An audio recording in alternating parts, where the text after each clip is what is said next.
What's most common in a crowded room filled with high school students? The common cold. In order to learn how to avoid catching the common cold, we spoke to Jericho High School's nurse, Mrs. Iris Reshef. This time of the year, it's transferred by air. It's called airborne diseases. So it's droplets from your cough that contains some of the viruses and the bacteria transferring through the cough and sneezing.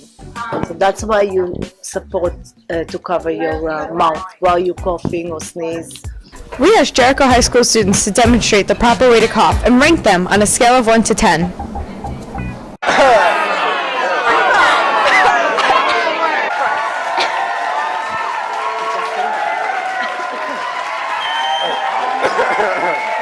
Clearly, this is the most effective way to prevent a cold.